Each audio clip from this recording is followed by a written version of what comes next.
back to my channel. Today is Thursday, and it's a good looking day. The rain past here in the South Louisiana, but hello, thank you for clicking on this video. My name is Daniel. I'll be your host. Excuse me. Your guy in a wheelchair. Guy in the chair. He said it! He said it! And today we're going to be enjoying 5 reasons Marvel Phase 4 sucks. So, we'll hear Critical Trigger's thoughts of it. Thank you. Enjoy the video. Find ourselves sinking ever deeper into clown world when it comes to the entertainment industry these days. Whether it's Jennifer Lawrence, remember about 5 years ago when she was a thing? Proudly declaring that before Catnip Everspleen bounced into theatres to delight a whole generation of developmentally challenged 14-year-old girls, there had never been a female-led action movie before. That's right, Jen. Cinema was basically the world's largest sausage festival before your apple-cheeked visage graced our screens. Give yourself a nice big pat on the back, girl. Or mindless activists with literally nothing else going on in their lives bemoaning the fact that Wednesday Addams isn't portrayed as explicitly gay in her new Netflix series. Because clearly it's just not possible for 2 young women to spend any amount of time together without automatically wanting to bang each other. Somebody put me back in the fridge. But hey, amongst all the unbridled madness, hubris, ignorance, and stupidity, there's the occasional grain of truth and common sense to be found. Like this article from The Direct, which claims that Marvel is extremely unhappy with Phase 4 of the MCU and is planning to retool subsequent phases to fix their screw-up.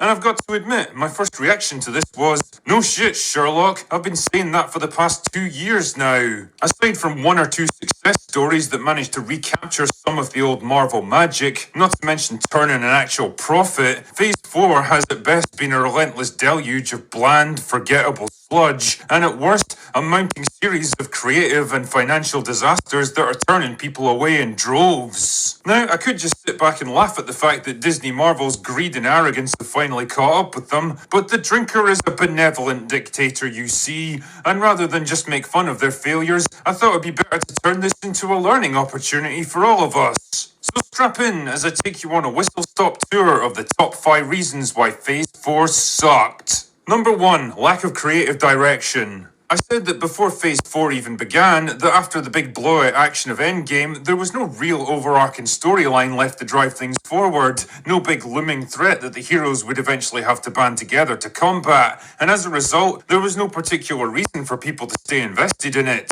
And well, it turns out I was proven exactly correct. The Infinity Saga was a piece of storytelling genius because it allowed even the most mundane and unremarkable movies to feel like they were part of something much bigger and more important. A rising tide lifts all ships, as they say. It always felt like it was building up to something huge. You find yourself tuning into movies that you might otherwise have skipped, because you knew that sooner or later there would be some plot development, post-credits scene, or character revelation that would drive forward that big overarching narrative. And naturally, you didn't want to miss it. But that big narrative came to a close with Endgame, and what they really needed to do with Phase 4 was move forward and establish a new threat, something just as big and dangerous and compelling as Thanos and the Infinity Stones, something that would grab the audience's attention, providing a new avenue to build up the tension and anticipation. And they really needed to make every movie feel like it was tied into that storyline somehow. Instead, what we got was a meandering and often disjointed series of movies and TV shows with no particular narrative thread or overarching theme to tie them together. It really felt like Phase 4 was a ship without a rudder, drifting aimlessly wherever the winds took it. It also didn't help that it was kicked off with a trilogy of crushingly weak entries. First up was Black Widow, a holdover movie featuring a dead character that might actually have been successful if it had come out 5 years earlier, and it wasn't shit. Then there was Shang-Chi, a movie so completely bland and forgettable that I genuinely struggled to tell you a single thing about it. The cast was boring, the writing was boring, and it felt like a movie that had no real purpose for existence. The fact that it failed to even reach 500 million is a telling example of how unpopular it was. And lastly, there was The Eternals, which sank under the weight of its bloated cast, boring and meandering story, and ridiculously inexperienced director. There were a few half-hearted attempts to build up the multiverse as the new battleground to be fought over, but it never came through strongly enough or consistently enough to really make an impact. As a result, Phase 4 was basically a collection of movies with no real sense of identity, overarching story, or unifying purpose, and so it became a lot easier to tune out and skip films that didn't interest us. And believe me, there was all too many projects like that. Because... Number 2, quantity over quality. In the first 3 phases, Marvel released a total of 23 movies over more than 10 years. That's an average of just 2 per year. For comparison, Phase 4 alone saw the release of no less than 15 movies and TV shows in the space of just 2 years. And the result is that it just became fucking exhausting for audiences. Every few weeks it felt like there was another Marvel product shot out into cinemas and Disney Plus, and the more it happened, the less meaningful it became. The release of a new Marvel project used to be a big event. Yeah, some were definitely bigger than others, but it always felt significant somehow. But in Phase 4, it became more of a dull, monotonous routine, just another boring task to be gotten through instead of something special to be enjoyed. And if it was bad for audiences, then a punishing workload like this was even worse for the people actually working on it. Even a studio as big as Marvel can only develop so many projects at the same time before the quality starts to slip, and that's exactly what happened. Everything from the writing to the directing to the special effects began to go downhill as the phase ballooned in size and scope. The films that had once seemed so slick and polished began to feel rushed, clumsy and incomplete. And if they were bad, then the TV shows were even worse.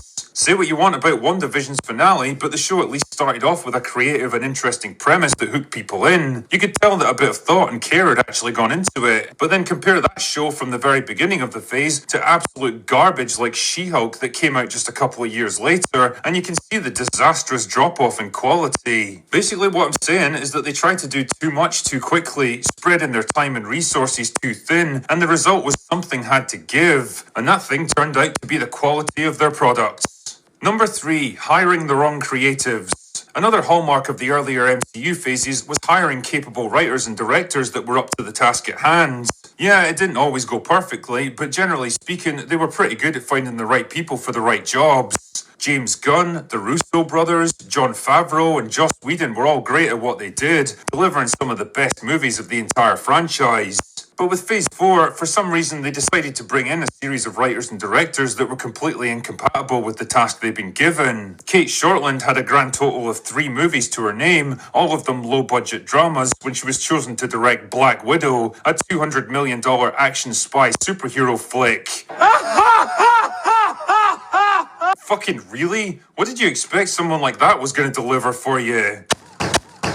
Or how about Chloe Zhao, whose main claim to fame was Nomadland, a movie about a woman who drives around in a truck and talks to people, who was suddenly put in charge of a massive, big-budget, effects-heavy superhero film with a huge ensemble cast. That's like taking a convenience store worker and putting them in charge of a Fortune 500 company. Or Loki, an action sci-fi show about a former supervillain's search for redemption, directed by Kate Herron, an obscure British director who specialises in feminist comedy. Well, talk about a natural fit.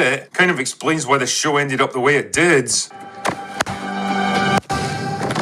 Or She-Hulk, a superhero legal comedy written by a team of people who openly admitted to not understanding how the law works, or being particularly interested in superhero storytelling, or understanding how fucking humour works, presumably. My point here is that while it's good to give newbies and unknowns a chance to prove themselves instead of just relying on the same predictable talent pool every time, you also have to be realistic about what these people are actually capable of. Hiring directors that have only worked on a handful of indie movies and expecting them to take command of enormous big-budget productions is a recipe for disaster. You have to build them up, give them a chance to get up to speed, instead of just throwing them in at the deep end and hoping for the best. Number 4, replacing established characters. Time waits for no man, and never is this more obvious than in the world of acting. After 10 years and more than 20 movies, a lot of the original MCU cast were looking to move on and leave their superhero days behind them. Normally that would be a good opportunity to refresh your lineup, bring in new superheroes and change things up a bit.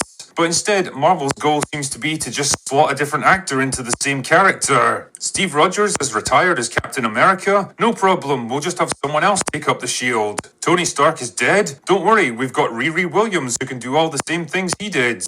Natasha Romanoff is gone? That's fine, we've got a newer, cheaper version ready to go. Hawkeye's getting a bit long in the tooth? That's cool, we'll just have someone else with the same exact skill set take over from him. Chadwick Boseman passed away in real life? Not an issue, we'll just have his sister become Black Panther now. And I can't shake the feeling that there's something really cynical and soulless about all of this. Like having someone take over as your favourite superhero is as simple and mundane as upgrading your phone to a newer model. Whatever history and attachment you had to the old character is somehow expected to be ported over to the new version, and it feels more like an assembly line than a living narrative. Personally, I'd rather Captain America just ended as a character rather than forcing Falcon to become something he isn't.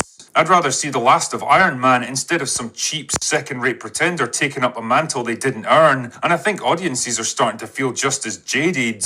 Believe it or not, they're more than just mindless consumers that'll automatically move on to the next product. They're human beings with emotional attachments to these characters, and the more you try to manipulate them, the more pissed off they'll get. Number 5, identity politics. Show me a male hero in the MCU and I'll show you a dozen females that are portrayed as smarter, stronger, and better than him in every way. Show me an American getting chastised for violating the rights of foreign citizens and I'll show you a platoon of Wakandans doing the exact same thing and getting applauded for it. Show me a white man being put in his place for being patronizing, overbearing, or morally questionable, and I'll show you a metric ton of other demographics who get to behave in exactly the same way with zero repercussions.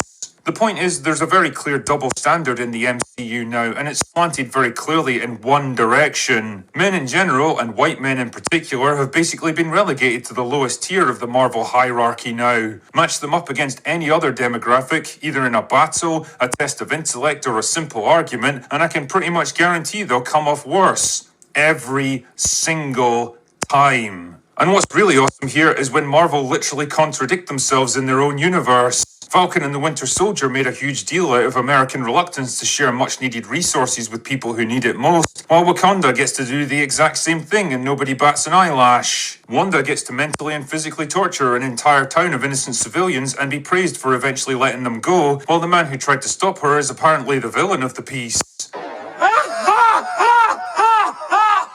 The antagonist from Black Widow is shown to be a morally reprehensible monster who enslaves women into becoming mindless killing machines, but his willing accomplice is treated as a goofy, likeable hero by virtue of her being female. Again and again, the MCU ends up tying itself in moral and dramatic knots trying to appeal to whatever the current socio-political trend is, or adhere to the increasingly nonsensical rules of social justice and identity politics. And without wanting to be too blunt about it, well, pretty much everyone wishes they would just fuck right off with this stuff. Politics is the death of entertainment, bludgeoning people over the head with issues and messages they're sick of hearing about. And all of this from a multi-billion-dollar company of questionable moral standing, written by pampered narcissistic idiots that have never experienced a moment of true hardship in their entire lives, and performed by vacuous morons with grandiose delusions that they're changing the world by performing in forgettable corporatized trash. None of these elements by themselves are enough to sink a franchise as big as the MCU, but collectively they represent an increasingly heavy anchor that's pulling them down. The more they try to bombard us with preachy, pandering, low-quality trash that goes nowhere,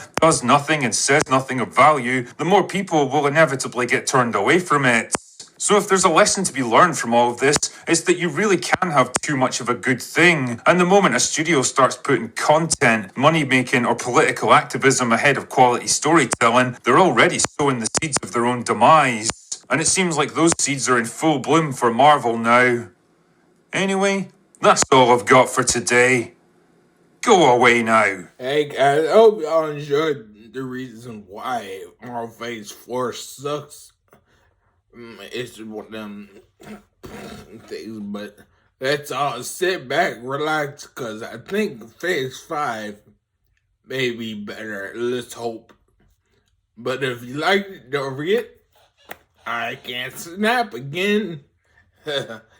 Comment down below and then finally subscribe and hit the notification bell to be notified every time I post a new video, and share. Bye.